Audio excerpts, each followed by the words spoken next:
and stormy afternoon for some. Yep, we've got two areas of low pressure, one in the Atlantic, one over the Appalachians. Welcome to Weather Center Live. I'm Dave Schwartz. I'm Alex Wilson. I'll be the surface low, you be the upper level low, or vice versa. Right. We're the two lows. It's Thursday, it's Friday Eve, weekend's one day closer. Man, you can feel it, right? The excitement. We've got some great weather ahead for the weekend as well. We're going to talk about that coming up, but first we want to talk about the wet weather. Of course. Yeah. Not nearly as bad as yesterday, though. And then we'll hit the great weather. Let's do it. Take a look at this. And as we look at the forecast into tomorrow, we're going to keep it cloudy, we're going to keep it gloomy, and into tomorrow morning, just in time for your commute, you're going to watch for more showers out there. So some wet roadways, including some of those 8-lane beltway stretches. We got a surface low off the North Carolina coast. There's that upper level low back over the Great Lakes. It's providing some thunderstorms with small hail. We're talking pea to dime size hail. That's all we've really seen today. But anytime you've got that upper level low, that cold pocket of air higher up in the atmosphere, that does allow for some small hail production with those thunderstorms that fire up beneath it.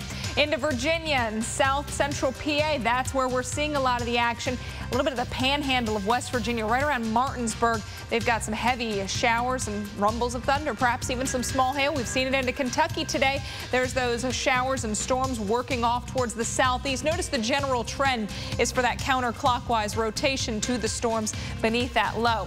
Into parts of Kentucky, it has been soggy. Paintsville and Moorhead over towards Mount Sterling, getting closer to Huntington, West Virginia. You've seen some showers. Virginia, North Carolina, it's the coastal sections dealing with the rain from that surface low. Norfolk, it has been a soggy afternoon for you. You have been dealing with that persistent rain. Forecast for the rest of today and tonight shows that that upper level low begins to transition closer to the coast. So tomorrow morning, we're going to start off with rain through a good part of Virginia and into parts of North Carolina as well.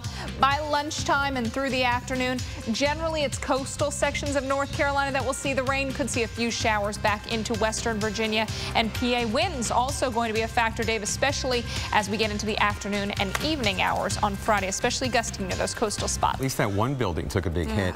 Sadly, 5,800 people have died after last Saturday's quake in Nepal. 5,800. And meanwhile, the search continues in the rubble for any possible survivors. Now, a team from Los Angeles found a teenager alive today, 5 days after the quake. NBC's Ian Williams shows us how people are having to join together like never before to simply survive. How long an earthquake can be. When we talk about the strength, it's the word magnitude you often hear us. Well, earthquake magnitude is determined by the energy released by that earthquake, and the tool we use to measure it is a seismograph. And when we talk about the scales of magnitude, we've got some different ways to determine what you'd feel or what you'd experience if you were in that type of earthquake. 2 to 2.9 magnitude, hanging objects, a lamp, a ceiling fan might swing a little bit. Vibrations similar to a truck driving by are felt in a 3 to 3.9 magnitude earthquake. Windows break, small objects can be knocked off a shelf in a 4.0 to 4.9 magnitude earthquake. Once you get into the 5s, that's when furniture can be moved. Walls in your home can be damaged. Sturdy buildings damaged when you get into the 6 range. 7 buildings are moved off their foundations. The earth can crack. Once you get up into 8 and 9, that's when you see a big problem. Bridges destroyed, many buildings crumble. Well, this is a segment that is made just for you, Alex. It is. Right? You love horse racing. I do. And you love dogs. I do. It doesn't get better than this. If you're like me, come to your TV. Because, you know, the Kentucky Derby is Saturday. We already know that. Jimmy Fallon, he already knows the winner. So he had a puppy derby last night on the show. Have you seen this? I've seen it, but let's roll it again. One of the biggest puppy lovers there is. I need to be there. I need to be there for a puppy derby, puppy race, whatever. I'll do whatever you need, Jimmy. Jimmy Fallon watches this show. I think he does. You know. Oh, good. Well, good, Jimmy. Please let me come play. Even just let me feed the puppies. That's all I want to do. Now there's also going to be a horse race coming up here too. But wasn't that adorable? That was so adorable. This one's going to be cute too. You know, they wear fashions. They've got the sashes on, and the winner gets the roses. And the winner is really everybody who gets to be there, because look at that forecast. It's perfect. After a cool morning, we're 76 in the afternoon. Absolutely When is post time? Is that like 6:30 in the evening? Yeah, usually they run the race after that. Mint juleps galore, hats. Yeah. On NBC. On NBC? On NBC. You know I'll be watching. Our partner, NBC. That's right. And I'm sure all of you will be watching. Maybe you got a party to go to and you're already thinking about your attire. Right. Bow ties. Now, what can you wear? Stuff. Welcome back to Weather Center Live on this Thursday. I'm Alex Wilson. And I'm Dave Schwartz. No hail like that today, thankfully. But there is a risk for severe weather later this weekend. Those details are coming up. But we start this half hour with a soggy story. We've got rain from the the Great Lakes to the East Coast. Get Paul McCartney tickets for the Wells Fargo Center in Philadelphia for my parents today. I could not get a thing. Why not? I don't know. I got on there at 10 o'clock in the morning and said they were all sold out.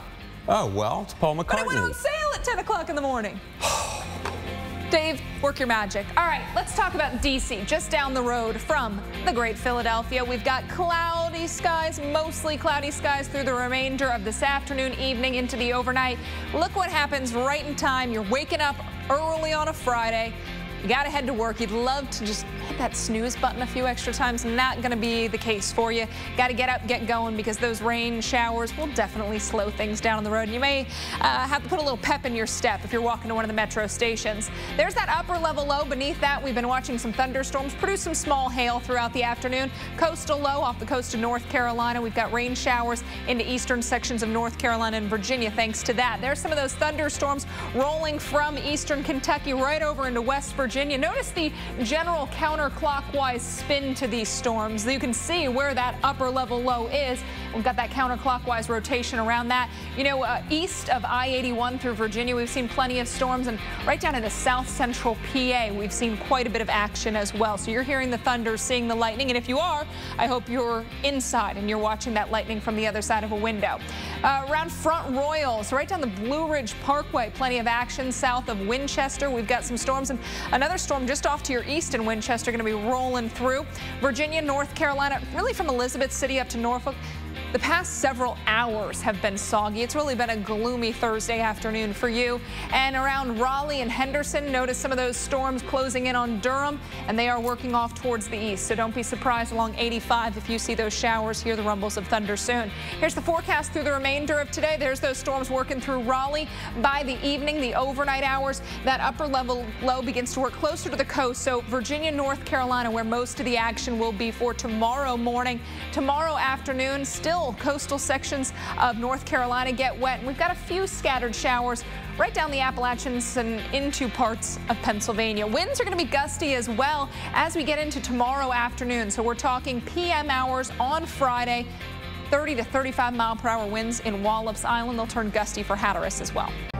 Fun stuff, and delicious stuff too. Kate and Reynolds are Southerners too, so they'll be right in their element. You know, they would never have sent us. No. Being from Pennsylvania and all. We're going to go on the Pennsylvania tour. We're going to go to the Wawas, the Sheets, the potato hoagies, chips, the hoagies, the Utz, the Peeps. The Utz. I saw Utz the other day in the store. We'll go up to Central New York for some salt potatoes. We'll do the Northeast tour.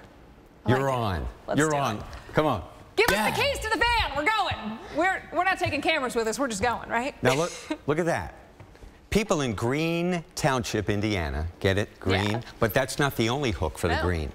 Have never heard the sound of a tornado siren in their town until this week. Jenny Ranovich from Indiana's Channel 13 Eyewitness News found it is all thanks to one teenage girl.